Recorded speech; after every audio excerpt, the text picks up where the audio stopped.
नमस्कार दर्शक बंधु आपण समस्त को आम चैनल को स्वागत। ओडिशार गणपर्व आनंद उत्साहर पर्व रज आसिले प्रतिटी ओडिया प्राण आंदोलित हो उठे कि गाँ कि सहर सबुठी से एका चमक से ही एका उन्मादना पोड़पिठार महक पानर मिठास और दोलीर किरिकिरी शब्द सारा ओडिशा दुलुकी उठे। किंतु आपण जानते कि आमे एही रज पर्व कहीं पालन करूँ यह पछरे थिबा पौराणिक और वैज्ञानिक कारण कौन रज समय नारी मानक पई केउ सबु नियम रही एवं केउ काम करने संपूर्ण निषेध एवं एही 3-4 दिन पर्व को केमिति पारंपरिक भाव पालन कराए। आज विशेष भिडियो आम रज पर्वर समस्त दिग उपर सविशेष आलोचना करबा। वीडियोटी खूब रोचक होगा जाऊँगी तेणु शेष पर्यंत निश्चय देखंतु। जदि चैनल को नुआ करी आसी तेबे एबे ही सब्सक्राइब कर दियंतु। प्रथमे आसतु जानिबा रज पर्व काहीं पालन करा जाए। कृषि और प्रकृतिर संपर्क बंधुगण रज हेउछि मुख्यतः कृषि और प्रकृतिर पर्व। आम ओडिया संस्कृति रे धरित्री माता को जड़े जीवंत नारी भाव में सम्मान दि जाए। ज्येष्ठ मासर प्रबल गरम पर जितेबले आषाढ़र प्रथम मेघ आकाश में देखा दिए सेतेबले वसुधा बा धरित्री माता रजस्वला हुअन्ति बोली विश्वास कराए। जेमिति जड़े नारी रजस्वला हेबा परे ही मातृत्व लाभ करने योग्य हुए सेहीपरि धरित्री माता मध्य रज पर्व पर नूतन शस्य श्यामल हेबा पई प्रस्तुत हुअन्ति। एही समय रे माटी माँ को विश्राम दि जाए जद्वारा से आगामी दिन में आमको प्रचुर शस्य प्रदान करें। पौराणिक मान्यता पुराण अनुसार भगवान विष्णुंकर पत्नी भूदेवी बा धरित्री माता एही 3 दिन पर रजस्वला होइतांती। एही कारणरो पुरी श्री मंदिर में मध्य एही दिन मानकरे स्वतंत्र नीतिकांति करा जाए। माँ भूदेवी को सम्मान जणाइबा पई आमे एही रज पर्व पालन करूँ। रज पर्वर 4 दिन रज पर्व मुख्यतः 4 दिन धरी पालन करा जाए। आसंतु जानिबा प्रतिटी दिनर महत्व कौन। नंबर 1 होची सजबाज बा पहिली रज। रज आरंभ होबार पूर्व दिन को सजबाज कहुए। यही दिन घर द्वार सफा सुतरा कराए। महिला माने पिठापणा चाउल बटाबटी कर रखती।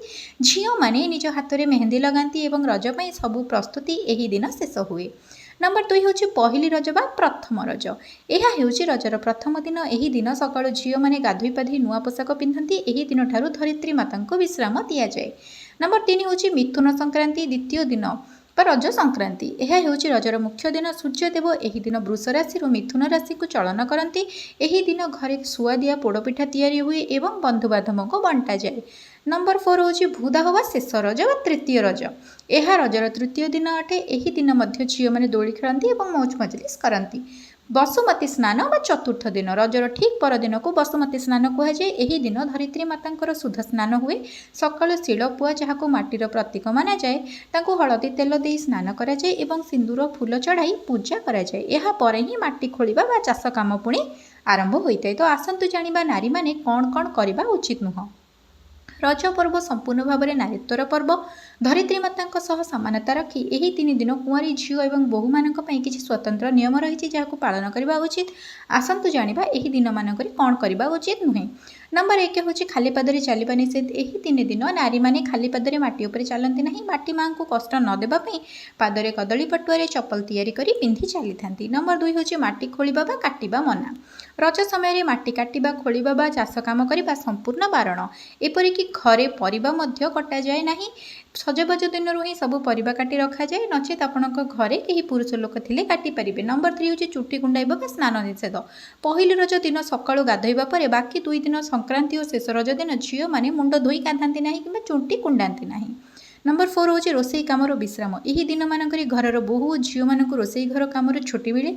से माने कोनोसी शिलपुआ बा चुली चालती नहीं। पुरुष माने किंबा घरर अन्य माने यही दिन रोसई दायित्व नियंती।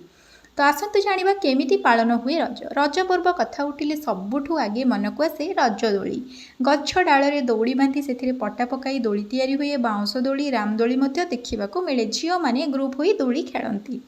रजपान रजपानर क्रेज ओडिशा रे अलगा। गुआ चून मीठा मसला जेली चेरी आदि दे स्वतंत्र रजपान प्रस्तुत करा जाए।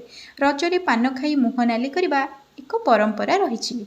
पोड़ पिठा और खेलकूद रजरे मुख्य आकर्षण हेउछि माटी चुली रे धीमा निआरे पोड़ा जाइतिबा पोड़ पिठा।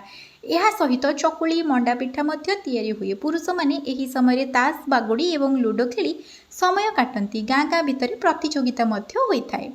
तेबे बंधुगण रज पर्व केवल एक उत्सव नुहे। यह नारी सम्मान एवं प्रकृति प्रति आमर कृतज्ञतार प्रतीक। समय बदलिबा सह आजिकाली सहरी चाकचक्य भितर हुए तो गाँवर से रजदोली हजि जाउछि किंतु आम मनरु रजर भावना केबे हेले कमिब नाही। आशा करुछि आजिर वीडियोटी आपण मानकु निश्चय भल लागिथिबो। आपणक गाँरे किंबा घरे रज केमिति पालन हुए आमको कमेंट करी निश्चय जणांतु। वीडियोटी को लाइक एवं निज सांगसाथी सह शेयर करने को जमारू भूलंतु नहीं। आपण समस्तंकु आम चैनल तरफरु आगकु आसुथिबा पवित्र रज पर्वर हार्दिक शुभकामना। पुणी देखा एक नुआ वीडियो रे। से पर्यंत रहिले नमस्कार। जय जगन्नाथ।